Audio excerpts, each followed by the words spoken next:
Nehemiah का पुस्तक पहला अध्याय का 3 वचन। उन्होंने मुझसे कहा, जो बचे हुए लोग बंधुआई से छुटकर उस प्रांत में रहते हैं, वे बड़ी दुर्दशा में पड़े हैं और उनकी निंदा होती है, क्योंकि यरूशलेम की शहरपनाह टूटी हुई और उसके फाटक जले हुए हैं। यहां पर देखिए, लोग कहते हैं यरूशलेम की शहरपनाह टूटी हुई है और उसका फाटक जलाए गई है। शहरपनाह का मतलब है आत्मिक, बहुत सारे मतलब को हम कह सकते हैं, लेकिन आत्मिक मतलब होता है उद्धार। आज कई लोगों का उद्धार बहुत ही दयनीय स्थिति में खराब हो चुका, गिर पड़ा है।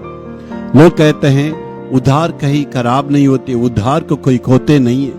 बाइबल का वचन साफ साफ कहता है, यदि हम ठीक से नहीं रहेंगे, प्रभु का जीवन का पुस्तक में से हमारा नाम को वो मिटा डालते हैं। जी हाँ, बहुत लोगों का उद्धार डगमगा रहा है, उनका जीवन पाप से डूबा हुआ है, उनका जीवन अधर्म से भरा हुआ है, इसलिए उनका शहरपना जैसे गिर पड़ा है वैसे ही उनका उद्धार गिर पड़ा। जी हाँ मेरे प्यारों, हम आज अपने उद्धार को स्थिर रखने की आवश्यकता है।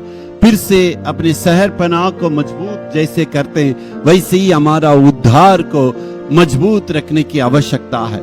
यदि उद्धार सही नहीं तो परमेश्वर हमारा नाम को अपने जीवन का पुस्तक से मिटा डाल सकते हैं। वैसे ही यहाँ पर देखते हैं, दूसरा है शहरपनाह और फाटक जली गई। फाटक का मतलब एक किसी शहर में उसी के द्वारा हम अंदर प्रवेश कर सकते हैं। उस फाटक का मतलब आत्मिक मतलब ये है हमारा स्तुति करने का जीवन, परमेश्वर के साथ हमारा प्रार्थना स्तुति का जीवन।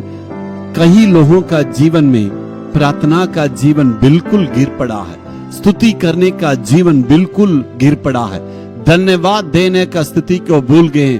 जी हाँ मेरे प्यारों, आज अपने आप को सुधारने में, अपने स्तुति की जीवन को फिर से सुधारने की आवश्यकता है।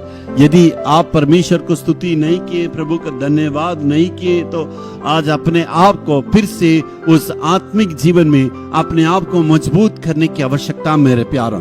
यदि हम फिर से प्रभु को हम स्तुति करेंगे, फिर से परमेश्वर को हम धन्यवाद देंगे, फिर से परमेश्वर हमारे जीवन में आशीष को दे सकते हैं और बढ़ोतरी को दे सकते हैं। Hallelujah, hallelujah.